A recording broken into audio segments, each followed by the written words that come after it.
Hello everyone, I'm Kim and welcome to my sewing room. I hope you're all doing really well and have managed to get some sewing done this week. I have had a really eventful week this week. They say bad luck comes in threes, and I think I've just finished my third bit of bad luck. The first was me injuring my hand, so I cut my hand and was unable to sew. That's healed up. I'm in perfect working order now. And then I got a cold, and though it didn't stop me from sewing, it did really knock me for six because I'm not somebody who gets ill very often, and it just totally wiped me out.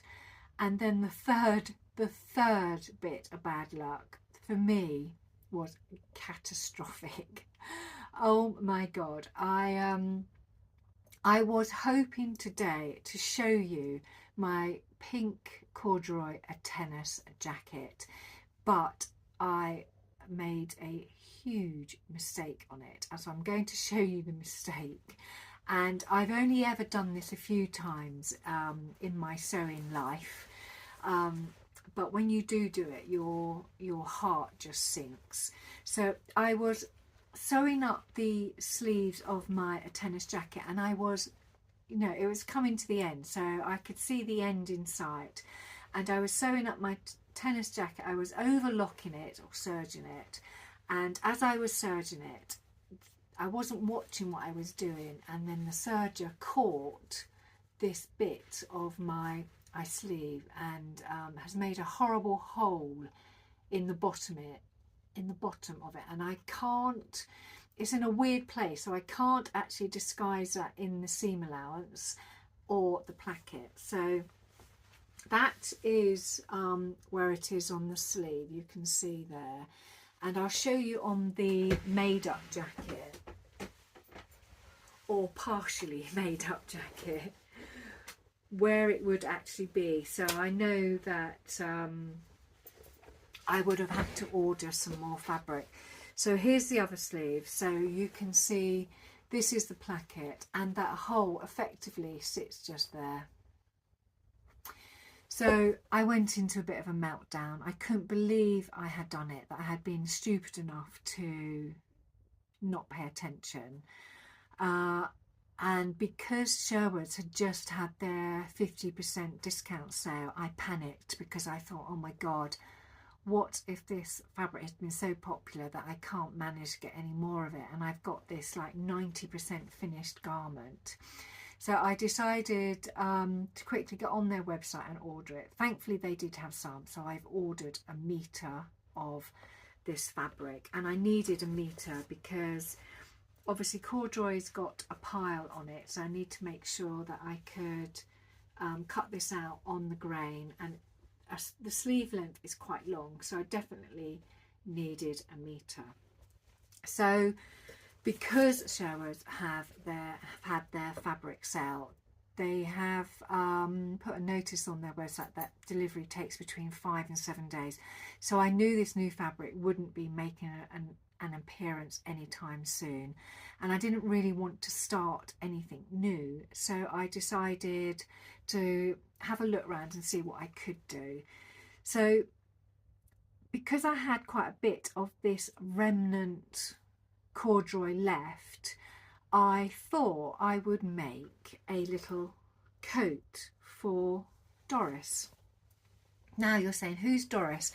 Well, Daisy and Doris are my shelf buddies. So these little creatures sit up on the shelf here, and they watch over me and sew. And Daisy has been up there for quite a bit of time, and then I made her Doris, and you all helped me in finding a name for Doris. But Doris borrowed clothes off of Daisy, so she's in a summer dress of Daisy's, and I thought, autumn's come in and she needs a coat. So from the remnant pieces of pink corduroy, I made her this lovely little coat. I'm so pleased with it. It was such fun to make, and because I am such a perfectionist, irritatingly so, on the pattern it it doesn't do anything like turnover seam allowances, and I like to include them, and I like to neaten all of the seams. So I've overlocked all of the seams and just made it all really nice and neat. So that is Daisy's new coat, and it is beautiful. Though I will say, if you do intend to make one of these coats, I got this pattern out of this book, and the pattern is not correct because the sleeve length, it's a raglan sleeve, so the sleeve length on the raglan does not meet the side panel of the coat. So just be warned that you might need to go and adjust that slightly, because otherwise it will just be too tight on the arms. So that's her coat. Adorable. Right, so that's Doris sorted out for autumn. So even after finishing that, I still hadn't received the fabric from Sherwood, so I thought, what else could I make? And last week I mentioned to you the Adam Sew's Totally amazing tote bag. So I thought, you know, I'd love to make that bag, and I have enough scraps in my sewing room to make it up with what I've already got. So this is the bag.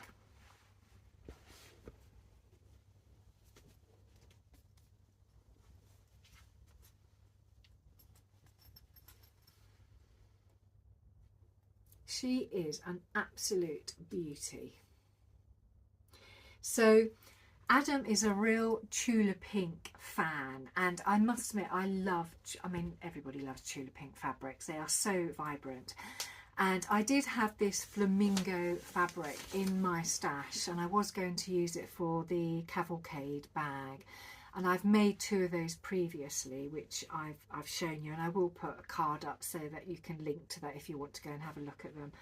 But I had bought this fabric to make myself one of them, but I haven't got around to do it, and I will make myself a cavalcade bag further down the line. But this fabric was just begging to be used for a bag, so I thought I would use it on this tote bag.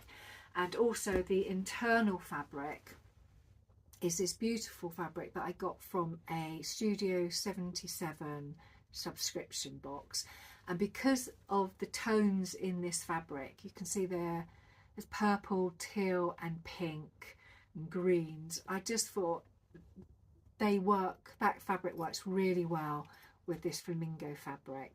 Now I didn't do the bags as Adam instructed because I didn't have any webbing, but I had this webbing from the Studio 77 subscription box as well, and I just thought that would work so well with this bag as well.